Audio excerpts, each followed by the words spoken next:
नित्यानन्देश्वर परमशिवसमारम्भां नित्यानन्देश्वरि पराशक्तिमध्यमाम् अस्मदाचार्यपर्यन्तां वन्दे गुरुपरम्परां ललाटे त्रिपुण्ड्रीनितिलकृतकस्तूरीतिलकः स्फुरन्मालाधारस्फुरितकटिगौपीनवसनः सदानो दुष्टारं चिरशिखनिराजं शशिकलां प्रदीपः सर्वेषां मरणगिरियोगी विजयते।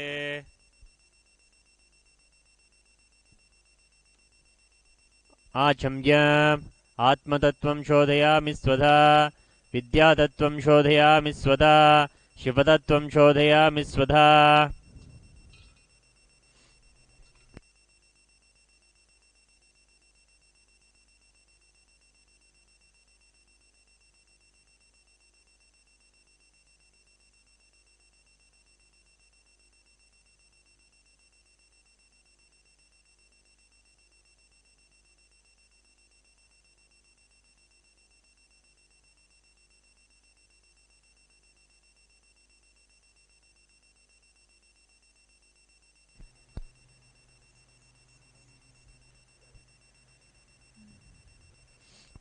शुक्लाम्भरधरं विष्णुं शशिवर्णं चतुर्भुजं प्रसन्नवदनं ध्यायेत् सर्वविघ्नोपशान्तये। प्राणानायम्य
ममोपात्त समस्त दुरितक्षयद्वारा भगवत् श्री नित्यानंद परमशिव प्रीत्यर्थं श्री नित्यानंदेश्वरी पराशक्ति समेत श्री नित्यानंदेश्वर परमशिव प्रीत्यर्थं च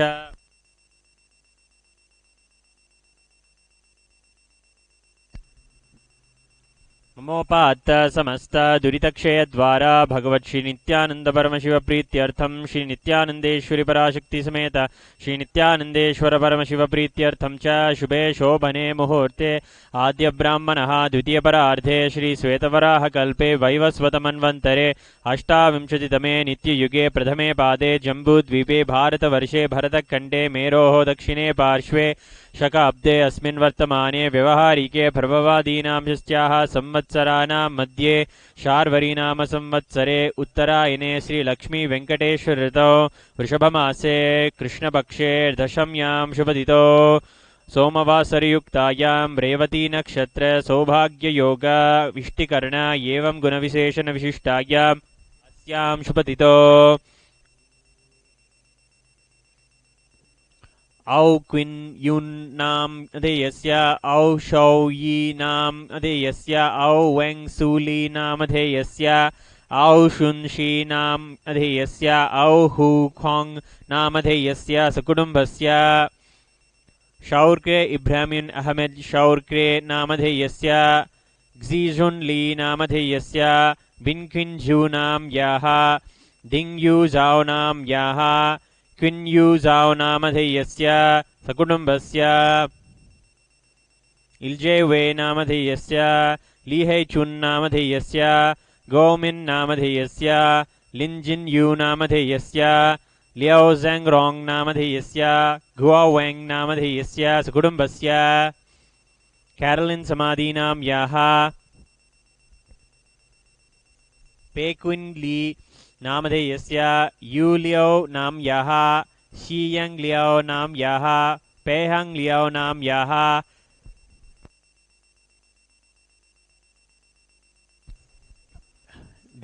गु जिया यांग नाम याः फे ग्याओ नामधेयस्य पे पेक्वान लियो नामधेयस्य सकुटुम्बस्य च श्री कैलासोन्नतद्वादशान्त श्यामलापीठारूढ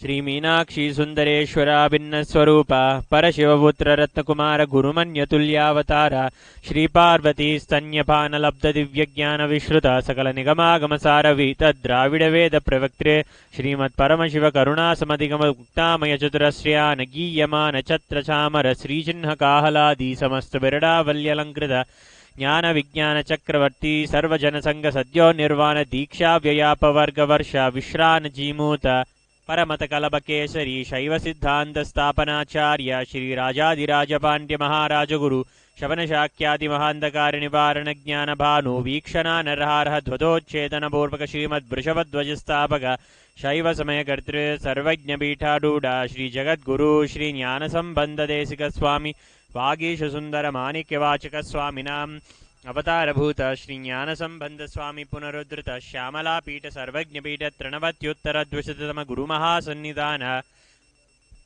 अरुणगिरि योगीश्वर परंपरागत अरुणाचल सर्वज्ञ पीठ गुरु महासन्निधान कैलास परंपरागत कांची कैलास सर्वज्ञ पीठ त्रयस्त्रिंशदुत्तर द्विशततम गुरु महासन्निधान नित्योत्सव नित्य मंगल नित्य कल्याण नित्य रजित आदि कैलास नित्यानंद पीठ महासंस्थान महासिंहासन पीठकर्ता साक्षात् श्री परमशिव समुद्भूत कैलास परंपरागत वैवस्वत मनु इक्ष्वाकु हरिश्चंद्र भगीरथ श्रीरामचंद्र शूरसेन इत्याद्यनवच्छिन्न सार्वभौम चक्रवर्ती परंपरागत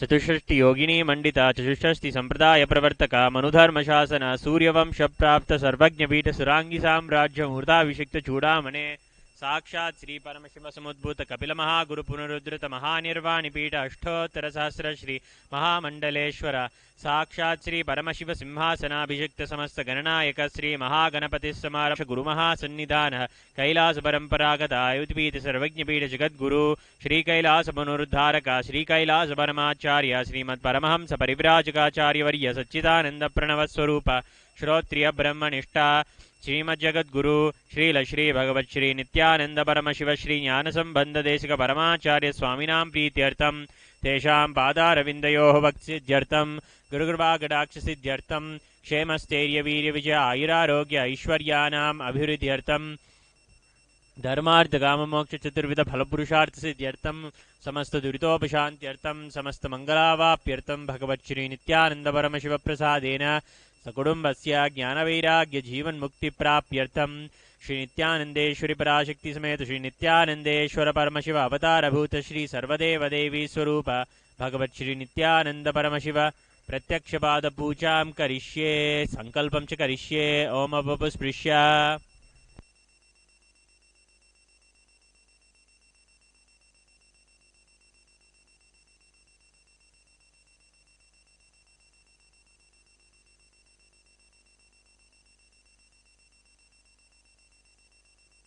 आगमार्थं तु देवानां गमनार्थं तु राक्षसां घण्टानादं करोमि यादव देवता आह्वानलाञ्छनं घण्टादेवताभ्यो नमः. We'll now perform Manasa Puja. Please take the flower in your hands and hold your hands on the Kuru Mudra. Offer the flowers at His Divine Holiness Swamiji's feet along with the mantra. Om Hridpadmamasanam Dadyat Sahasrarachyutamrutaihi पाद्यं चरणयोर्दद्यात् मनस्तु अर्घ्यं निवेदयेत् तेन अमृतेनाचमनीयं स्नानीयं तेन च स्मृतम् आकाशतत्त्वं वस्त्रं स्यात् गन्धः स्यात् गन्धतत्त्वकम् चित्तं प्रकल्पयेत् पुष्पं धूपं प्राणान् प्रकल्पयेत् तेजस्तत्त्वं च दीपार्थं नैवेद्यं स्यात् सुधाम्बुधिः अनाहतध्वनिर्घण्टा वायुतत्त्वं च चामरं सहस्रारं भवेच्छत्रं शब्दतत्त्वं च गीतकं नृत्यमिन्द्रियकर्माणि चाञ्चल्यं मनसस्तथा सुमेकलां पद्ममालां पुष्पं नानाविधं तथा अमायाद्यैर्भावपुष्पैः अर्चयेद्भावगोचरम् अमायम् अनहङ्कारम् अरागम् ममधं तथा अमोहकं मदम्बं च अद्वेषाक्षोभकौ तथा अमात्सर्यम् अलोपं च दशपुष्पं विदुर्बुधाः अहिंसा परमं पुष्पं पुष्पमिन्द्रियनिग्रहः दया पुष्पं क्षमा पुष्पं ज्ञानपुष्पं च पञ्चमम् इति पञ्चदशैर्भावपुष्पैः सम्पूजयेत् भगवन्तं श्रीनित्यानन्दपरमशिवम्। उपचारपूजा। आसनम्। ॐ सर्वभूतान्तरस्थाय सर्वभूतान्तरात्मने कल्पयाम्युपवेशार्थम् आसनं ते नमो नमः। ॐ ह्रीं इदं सुवर्णासनं सर्वदेवदेवी स्वरूपाय भगवते श्रीनित्यानन्दपरमशिवाय नमः। स्वागतम्। ॐ शान्तत्वात् सर्वकर्तृत्वा भावोपरतिकारणात् शिव उक्तो महातन्त्र मन्त्रविद्भिः सदा शिवः तस्मै शिवाय गुरवे वीतरागकलाय वै अमेयत्वात् अजत्वाच्च प्रकीर्तितः यस्य दर्शनमिच्छन्ति देवाः स्वाभीष्टसिद्धये तस्मै ते परमेशान स्वागतं स्वागतं प्रभो। अद्य मे सफलं जन्म जीवनं सफला क्रियाः स्वागतं यत्त्वया तन्मे तपसां फलमागतम्। ॐ ह्रीं सर्वदेवदेवी स्वरूप भगवन् श्रीनित्यानन्दपरमशिव स्वागतं सुस्वागतं ते। पाद्यम्। ॐ यद्भक्तिलेशसम्पर्कात् परमानन्दसम्प्लवः तस्मै ते परमेशान पाद्यं शुद्धाय कल्पये। ॐ ह्रीं एतत्पाद्यं सर्वदेवदेवी स्वरूपाय भगवते श्रीनित्यानन्दपरमशिवाय नमः।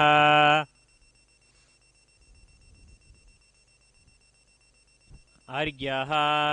ॐ दुर्वाक्षतसमायुक्तं बिल्वपत्रं तथा परं शोभनं शङ्खपात्रस्थं गृहाणार्घ्यं महेश्वर। ॐ ह्रीं एषोऽर्घ्यः सर्वदेवदेवी स्वरूपाय भगवते श्रीनित्यानन्दपरमशिवाय स्वाहा। आचमनीयम्। ॐ मन्दाकिन्यास्तु यद्वारी सर्वपापहरं शुभं गृहानाचमनीयं त्वं मया भक्त्या निवेदितम्। ॐ ह्रीं इदम् आचमनीयोदकं सर्वदेवदेवी स्वरूपाय भगवते श्रीनित्यानन्दपरमशिवाय स्वधा।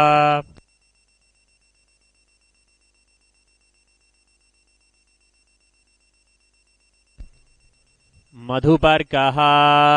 ॐ सर्वकल्मषनाशाय परिपूर्णसुधात्मकं मधुवर्कमिमं देव कल्पयामि प्रसीद मे। ॐ ह्रीं एष मधुपर्कः सर्वदेवदेवी स्वरूपाय भगवते श्रीनित्यानन्दपरमशिवाय स्वधा। गन्धतैलम्। ॐ स्नेहं गृहाण स्नेहेन लोकानामितकारक सर्वलोकेषु शुद्धस्त्वं ददामि स्नेहमुत्तमम्। ॐ ह्रीं इदं गन्धतैलं सर्वदेवदेवी स्वरूपाय भगवते श्रीनित्यानन्दपरमशिवाय निवेदयामि। स्नानीयम्। ॐ इदं सुशीतलं वारी स्वच्छं शुद्धं मनोहरं स्नानार्थं ते मया भक्त्या कल्पितं प्रतिगृह्यताम्। ॐ ह्रीं इदं स्नानीयोदकं सर्वदेवदेवी स्वरूपाय भगवते श्रीनित्यानन्दपरमशिवाय निवेदयामि। आभरणम्। ॐ वस्त्रम्। ॐ मायाचित्रपटाचिन्न निजगुह्योरुतेजसे निरावरणविज्ञाय वासस्ते कल्पयाम्यहम्। ॐ ह्रीं इदं वस्तोत्तरीयं सर्वदेवदेवी स्वरूपाय भगवते श्रीनित्यानन्दपरमशिवाय निवेदयामि। आभरणम्। ॐ स्वभावसुन्दराङ्गाय नानाशक्त्याश्रयाय ते सुवर्णं भूषणं तुभ्यं कल्पयामि प्रसीद मे। ॐ ह्रीं इदं सुवर्णाभरणं सर्वदेवदेवी स्वरूपाय भगवते श्रीनित्यानन्दपरमशिवाय निवेदयामि। गन्धः। ॐ शरीरं ते न जानामि चेष्टां नैव च मया निवेदितान् गन्धान् प्रतिगृह्य विलिप्यताम्। ॐ ह्रीं एष गन्धः सर्वदेवदेवी स्वरूपाय भगवते श्रीनित्यानन्दपरमशिवाय नमः।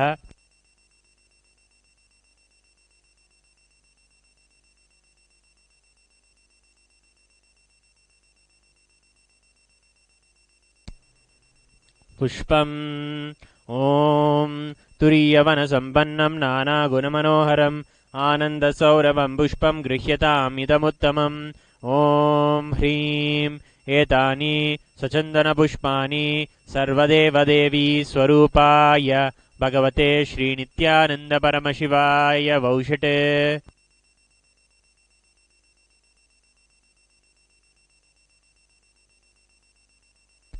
बिल्वपत्रम् ॐ अमृतोद्भवं श्रीवृक्षं शङ्करस्य सदा प्रियं बिल्वपत्रं प्रयच्छामि पवित्रं ते सुरेश्वर।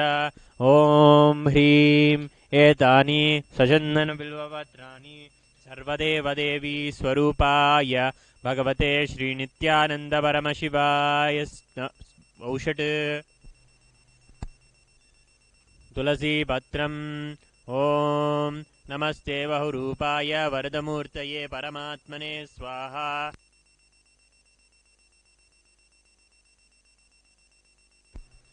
ॐ ह्रीं इदं सचन्दनतुलसीपत्रं सर्वदेवदेवी स्वरूपाय भगवते श्रीनित्यानन्दपरमशिवाय नमः।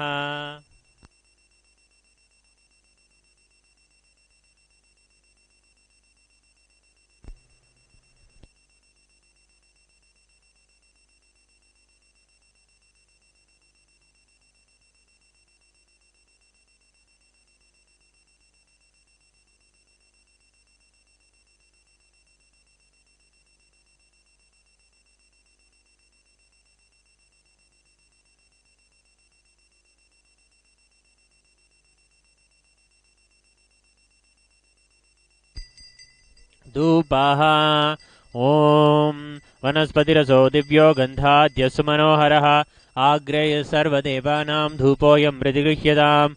ॐ ह्रीं एष धूपः सर्वदेवदेवी स्वरूपाय भगवते श्रीनित्यानन्दपरमशिवाय नमः। दीपः ॐ सुप्रकाशो महादीपः सर्वदस्तिमिरापः सबाह्याभ्यन्तरज्योतिर्दीपोऽयं प्रतिगृह्यताम्। ॐ ह्रीं एष दीपः सर्वदेवदेवी स्वरूपाय भगवते श्रीनित्यानन्दपरमशिवाय नमः। नैवेद्यम् ॐ नैवेद्यं विवितं देवा शर्करादिविनिर्मितं मया निवेदितं भक्त्या गृहाण परमेश्वर। ॐ ह्रीं इदं सोपकर्णनैवेद्यं सर्वदेवदेवी स्वरूपाय भगवते श्रीनित्यानन्दपरमशिवाय निवेदयामि। पानीयम्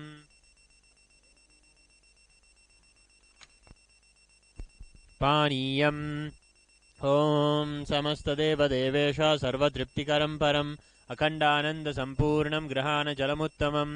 ॐ ह्रीं इदं पानार्थोदकं सर्वदेवदेवी स्वरूपाय भगवते श्रीनित्यानन्दपरमशिवाय नमः। पुनराचमनीयम् ॐ उच्छिष्टमप्यशुचिर्वा यस्य स्मरणमात्रतः शुद्धिमाप्नोति तस्मै ते पुनराचमनीयकम्। ॐ ह्रीं इदं पुनराचमनीयोदकं सर्वदेवदेवी स्वरूपाय भगवते श्रीनित्यानन्दपरमशिवाय स्वाहा।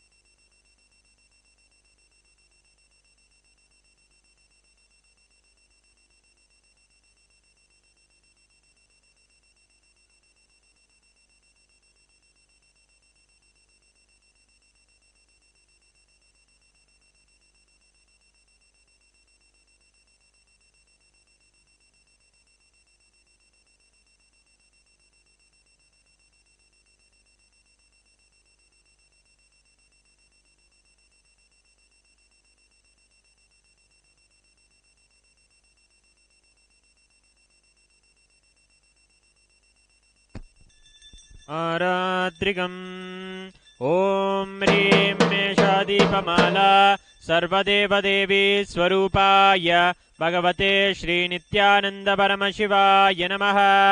ॐ राजाधिराजाय प्रसंयसाहिने नमो वयं वै श्रवणाय कुर्महे समे कामान् कामकामाय मह्यो कामेश्वरो वै श्रवणो ददातु कुबेराय वै श्रवणाय महाराजाय नमः।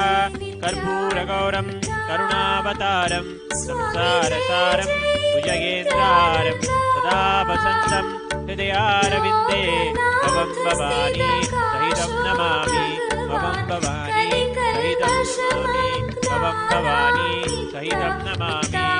आराधिकं समर्पयामि भगवच्छ्रीनित्यानन्दपरमशिवचरणकमलेभ्यो नमः।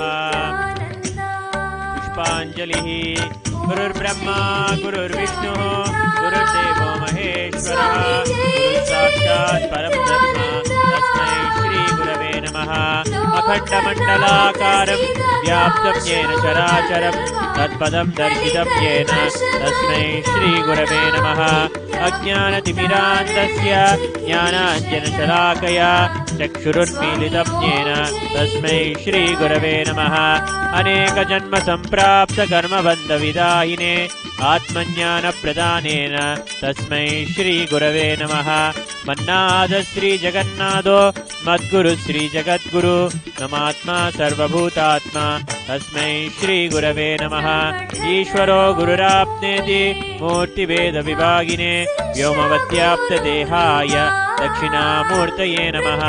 नित्यानन्दं परमसुखदं केवलं ज्ञानमूर्तिं द्वन्द्वातीतं गगनसदृशं तत्त्वमस्यादिलक्ष्यम् एकं नित्यं विमलमचलं सर्वधी साक्षिभूतं भावातीतं त्रिगुणरहितं सद्गुरुं तं नमामि।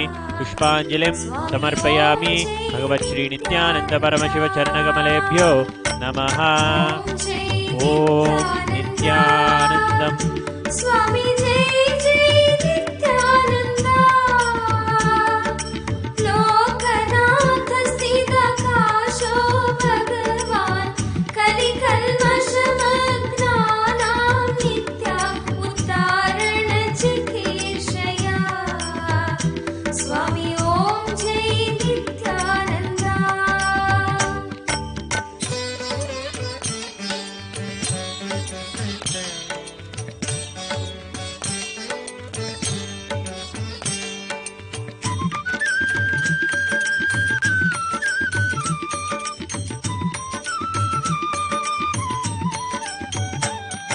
विरक्तो यौवने तीव्रं नित्या मायापाशविवर्जितः स्वामी मायापाशविवर्जितः नित्यमुक्तस्वभावोऽपि नित्या नित्यमुक्तस्वभावोऽपि नित्या लोकानुग्रहकामतः स्वामी ॐ जय नित्यानन्द। ॐ जय नित्यानन्द। स्वामी जय जय नित्यानन्द लोकनाथ स्थितकाशो भगवान् कलिकल्मषमग्नानां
स्वामी ॐ जय नित्यानन्द ॐ जय नित्यानन्द स्वामी जय जय नित्यानन्द लोकनाथ स्थिराकाशो भगवान् कलिकल्मषमग्नानां नित्या उद्धारण चिकीर्षया स्वामी ॐ जय नित्यानन्द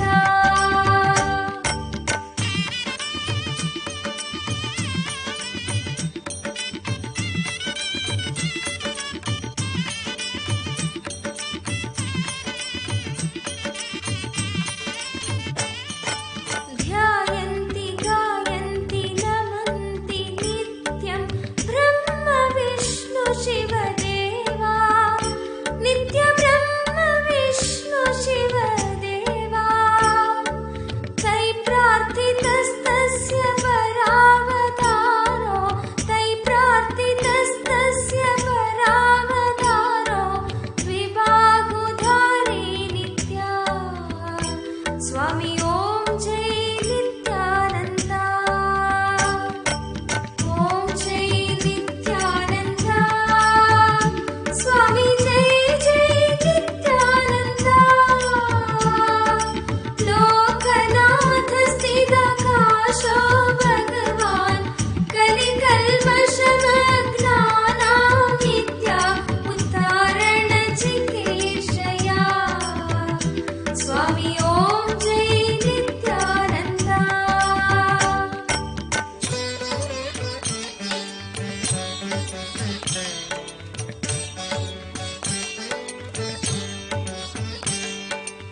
ಶ್ರೀ ಶ್ರೀ ನಿತ್ಯಾನಂದ ಸ್ವಾಮಿ ಕಿ ಜೈ.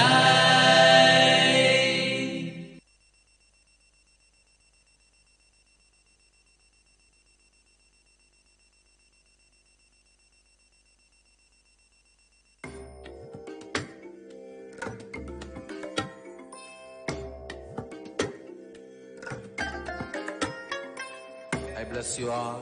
Let you all open all your three eyes and manifest the powers of Mahasadashiva. Om Nityananda